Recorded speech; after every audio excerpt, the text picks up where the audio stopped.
Let's just get straight to the crazy. So, 2002, I go and have a sleepover at my new friend, we'll call her Beth's house. Now, Beth is super cool. She's blonde, she looks like a cheerleader. I want to be Beth. Beth can also tell her mom whatever she wants, and her mom doesn't do anything because she's an only child. Her mom just listens to her. So we're having a sleepover. We're going to watch some rated R movies. We're going to eat some junk food that I'm not allowed to have in my house. It's going to be a fun weekend. We go to the store. Beth says, Mom, you go inside. We're going to go look at these plants. I'm just thinking, like, why are we going to look at these plants? I have no interest in plants, but whatever you say, Beth, because you're the cool one. Her mom goes inside because, again, she just listens to her daughter and does whatever she says to do.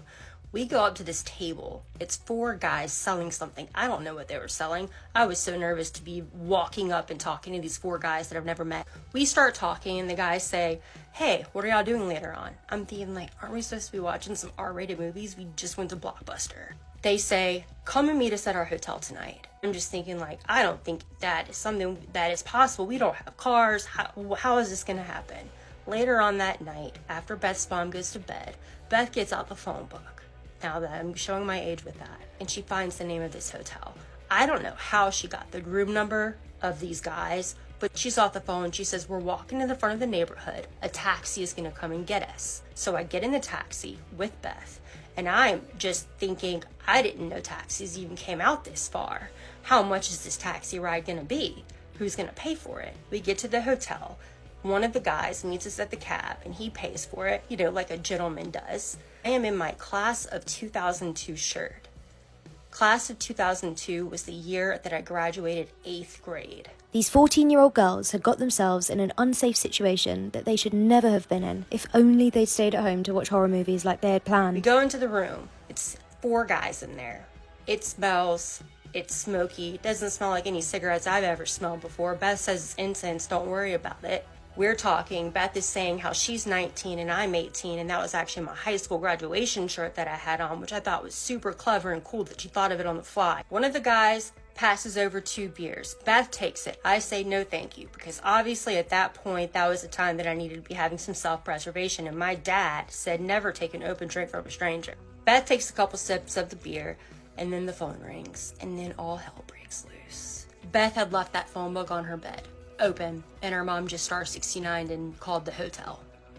The guy throws the phone down and yells, they're 14! One guy bolts out the room. Another guy runs into the bathroom, slams the door. He is vomiting. He is screaming and crying. He is saying, I cannot go to jail. I was confused. I didn't understand how they would go to jail. That's how naive I was. At this point, all they are thinking is that they need to get these 2 14-year-old girls as far away from them as possible, which they did. They called the cab. The guy who called the cab is standing like 100 yards away because he is obviously not wanting to be on the next episode of How to Catch a Predator.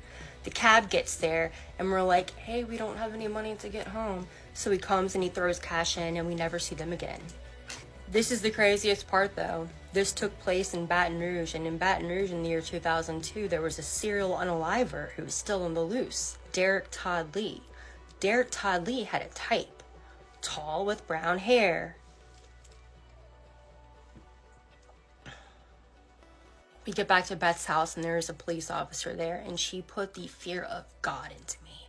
She said, do you know how many white girls I've pulled from ditches that look like you? That is the only line I remember, and that's really the only one that she ever had to say. We all pretended to be older than we were back when we were teenagers, fantasizing about what life would be like for us when we were older. For Lindsay and her friend, they got an odd glimpse into what the world looked like, and it seemed like they wished they never had. Sometimes it takes a dangerous situation to create a teaching moment and ensure you never end up in a situation like that ever again. The comment section could oddly identify with getting yourself in dodgy situations like this, saying, well, this went into a much healthier learning experience than mine, or sadly, most girls I know at 15. I'm surprised I survived my teens and 20s. I had zero common sense. And finally, it's kind of nice they panicked but still made sure you got home safe. As always, thanks for watching Happiest. If you like this video, then be sure to follow our Instagram and TikTok pages for more eye-opening videos like this. And if you have any of your own videos you'd like to share, be sure to send them in.